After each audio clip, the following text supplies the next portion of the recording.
much nicer place than I've ever been at Darlston Synods before.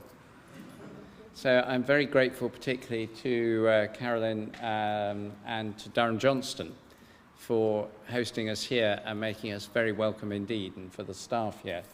It's an absolutely amazing venue and amazing school. When we last lived here 20 years ago, it wasn't at all like this. And thank you too for the welcome that I've had here in the diocese. By accident of timing, the previous Darlston Synod was just before my installation, and so I've been here more than 6 months now as we come to today. And I want to thank, I could thank lots of people. I want particularly to mention one or two particularly. I've done this before, but because I like embarrassing him, I'm going to do it again, which is formally in this synod. I would like to thank, and I hope on all your behalf, Bishop Mark for his work during the interregnum.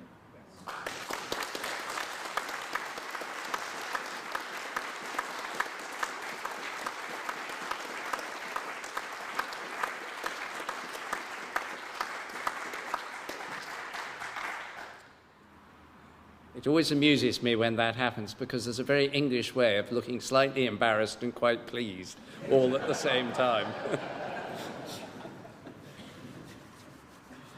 I'm also very grateful to Mark personally for the huge amount of patience and support that he's worked alongside me with over the last 8 months.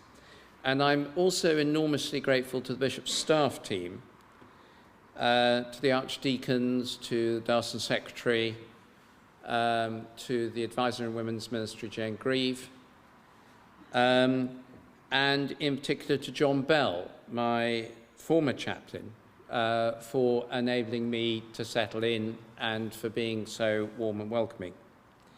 And I want to thank everyone in the diocese who have been hugely welcoming, both to Caroline and myself.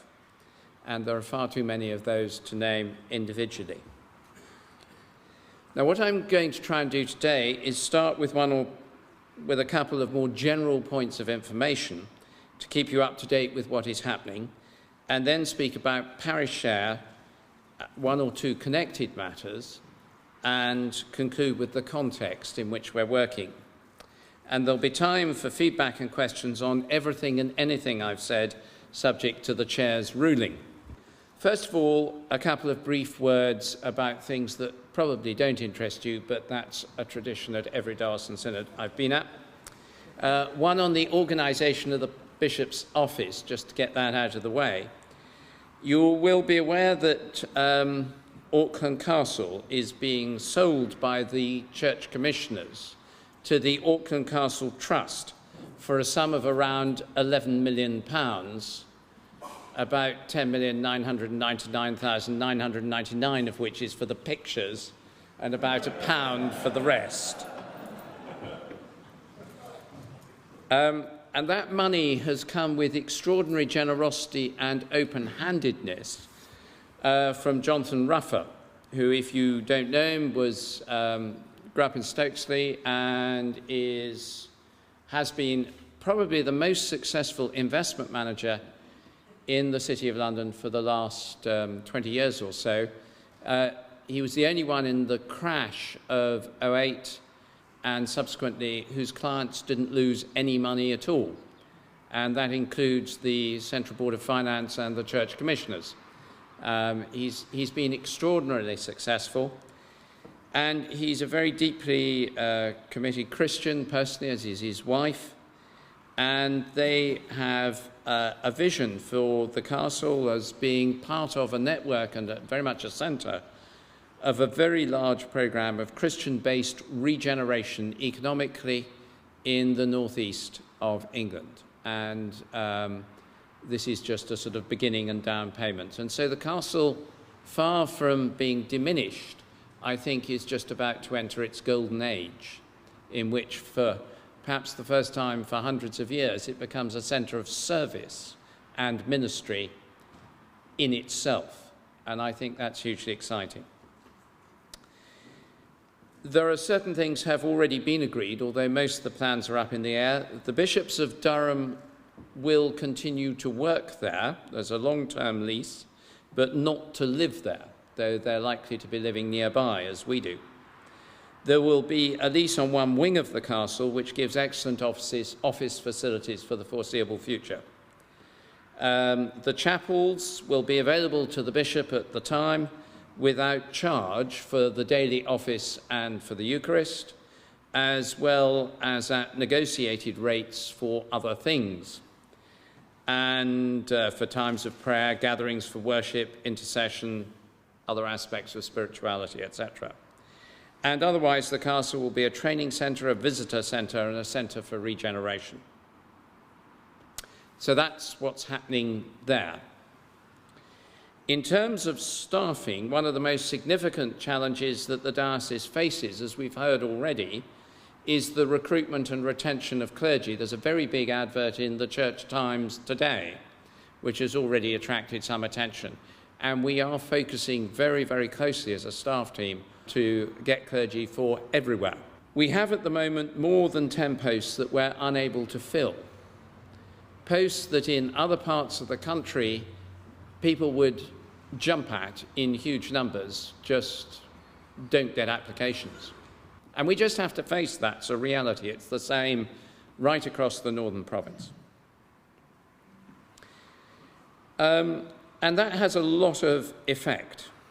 Vacancies put huge stress on congregations if they go on too long, and especially on church wardens. I thanked them at the cathedral about a week ago. They put huge stress on neighbouring clergy and especially on area deans. And I want to acknowledge and appreciate the massive commitment of area deans who work extraordinarily hard, not only running their own parishes, but also leading ministry across a wide area of the diocese. The shortage of clergy is a real pressure and one of our biggest issues.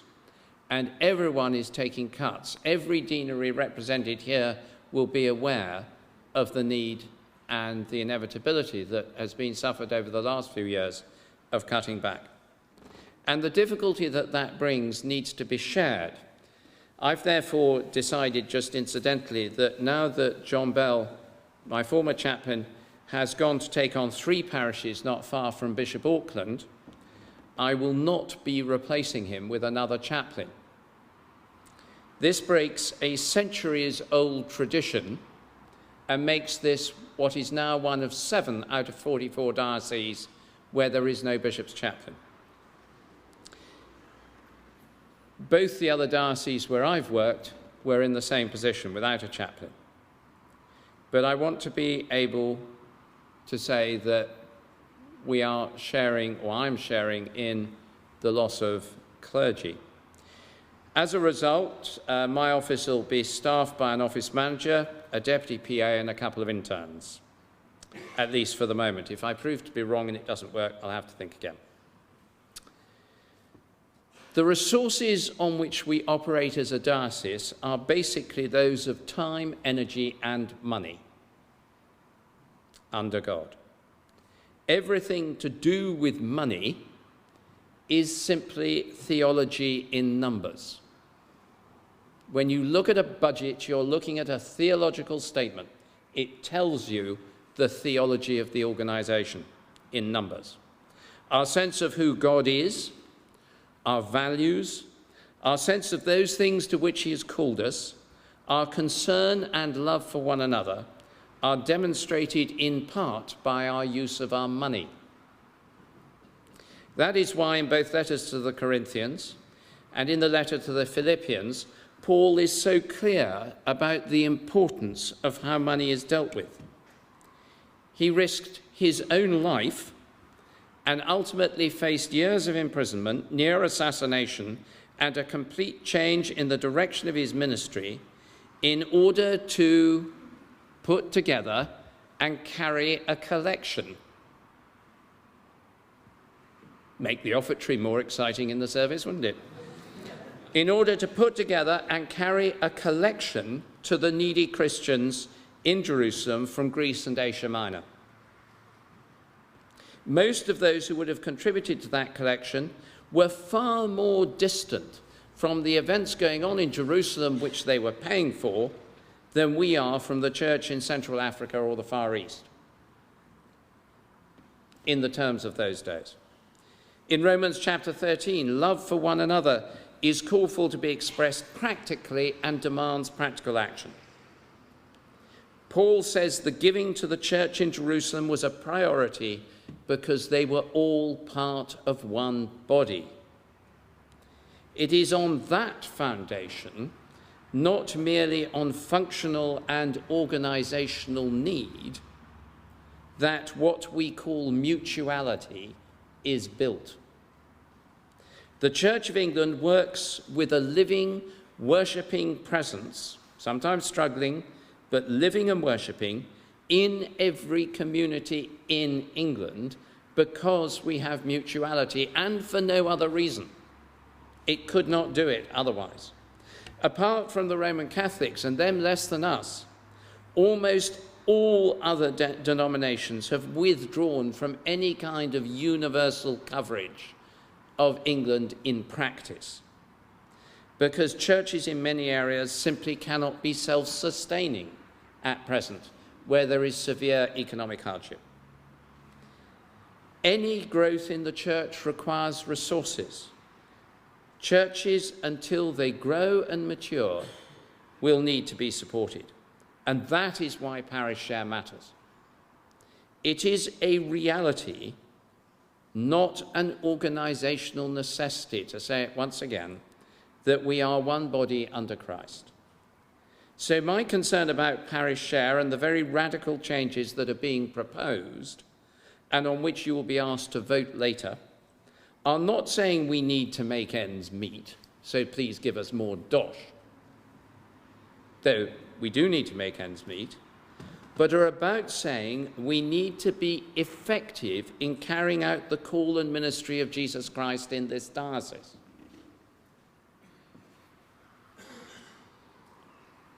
As you know, the changes that are being proposed are essentially a complete upending of the system of parish share.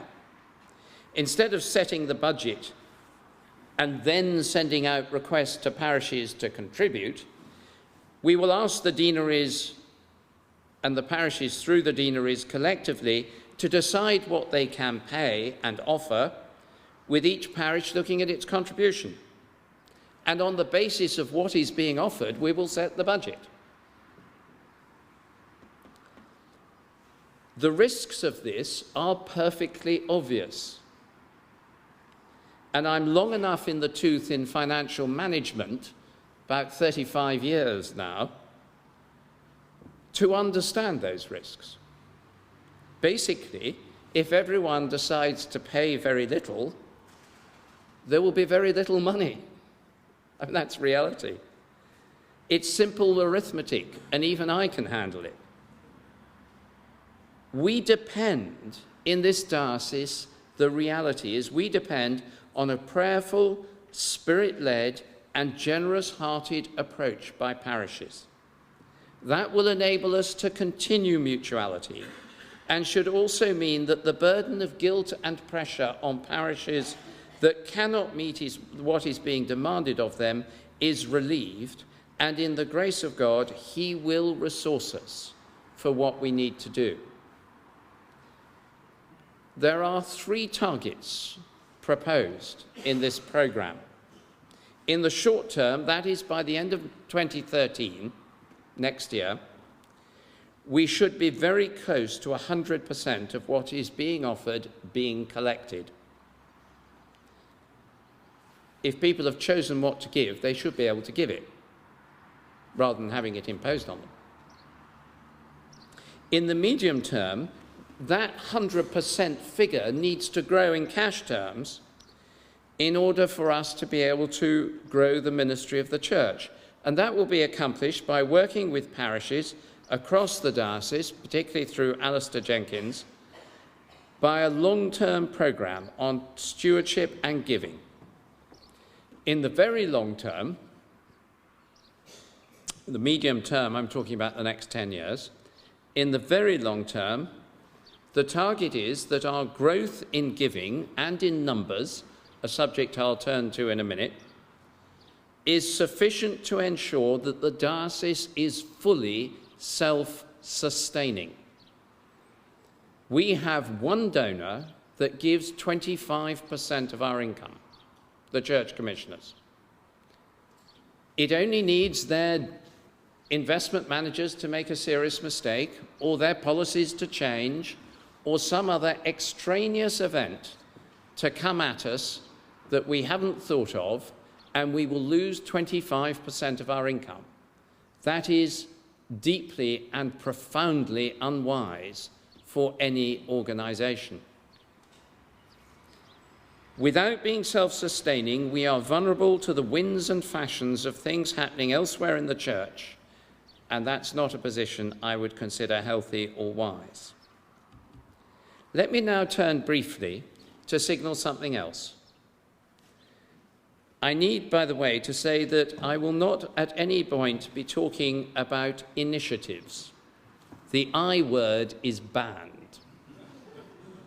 I do talk about programmes. They're different. Cynics. Programmes are long-term. The first programme is about parish share, and that's I've talked about till 2025. The other one is on mission and evangelism. I haven't got any others up my sleeve at present, nor do I have any particularly in the back of my mind. Under God, I believe that we are called, and it is possible, to turn round the decline in numbers, influence, and effect of God's church that has happened for the last 80 years across the whole northwest of Europe, and we can do that in this diocese and region over the next generation or so. To that we are called by tradition, scripture, and reason. And in his grace it is possible, though not by ourselves or in our own strength. And I will bring back much more detail on this to the next diocesan synod, and you will be asked to vote on that programme, because this is a decision that rests with all of us. And before that, I and others would have been working with all sorts of groups within the diocese so as to be able to present a thoroughly worked through programme for your vote and, I hope, approval. Suffice it to say that, like the parish share scheme, the aim is to turn everything on its head and to ensure that we are parish-led and centrally facilitated. If you want to see more clearly where and how your own parish fits economically and socially in our region, go to the CUF website and click on Poverty in England, and we will begin to see some of the challenges with which God is facing us. Underlying all that I'm saying is my profound belief that the local church is the centre of the ministry of this diocese. We have local groups of Christians doing what is necessary in their own area in the best way possible. Parish priests leading worshipping communities in areas that they at least should know like the back of their hands. Support, encouragement, prayer, and everything else necessary may come from other parts of the church to enable us collectively to be immensely effective. You could say that I believe in holy anarchy. It is anarchy within organisation. I know that's a contradiction in terms. A sense of diversity, of freedom and empowering that must move us away from a top-down, centralised managerial approach that is the curse of the Church of England and should give us freedom to be the people whom God has called us to be. And we have to do this in a context that is hugely difficult. We all know about what is happening in the economy.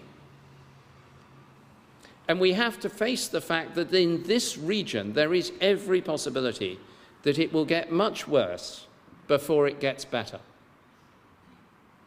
The next month or so faces us with the greatest crisis that Europe has faced in peacetime for over 100 years. All the predictions of what happens if there is an uncontrolled breakup of the Eurozone, uncontrolled, talk about falls in gross domestic product in the size of the economy, varying from 50% in the worst hit countries like Greece to a mere 20%, twice as bad as the Great Depression, in the least hit countries like the United Kingdom and Germany. A controlled breakup is relatively mild, 5 to 8%.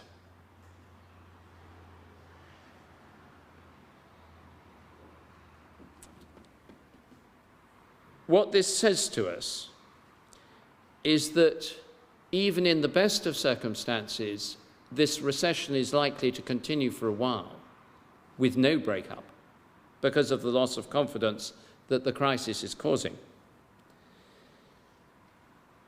And there will be huge strain on our communities. We saw that last summer. Let us not imagine that that was a one-off. And under God, the Church, and especially the Church of England, is the main answer to that pressure. We are on the edge of a precipice of economic crisis which demands both our prayers and our heroic action. Food banks, credit unions, job creation should be part of our ministry. We are a major employer, perhaps employing across the diocese, in parishes and in the DBF and all the other bits and pieces, more than 300 people. We are a major creator of employment through works on churches. And by the way, if you're doing any work in your church, insist that the builders, that the contractors take on apprentices, or at the very least work experience and interns, so people can get some experience. Deploy what we have as a force in the community. But we have to acknowledge that the church itself is struggling. In July, the General Synod will vote on the issue of women bishops. One way or another, very many people will feel bitterly hurt and disappointed, whatever happens. We've already seen one group of people and a fine priest go from this diocese to the ordinariate. We know that many women and other supporters of the ordination of women to the episcopate feel great pain and suffering as well. If the vote is negative, it will be very hard indeed for many among us. We have to find a way not only to speak of, but also to demonstrate our belief in valuing everyone, of diversity without enmity. And I will spare no effort to do that. We are commanded to love one another. We're also commanded to love our enemies. As far as I can see, the only people we're not commanded to love are those who are neither our neighbours, nor our enemies, nor one another. I haven't met them yet.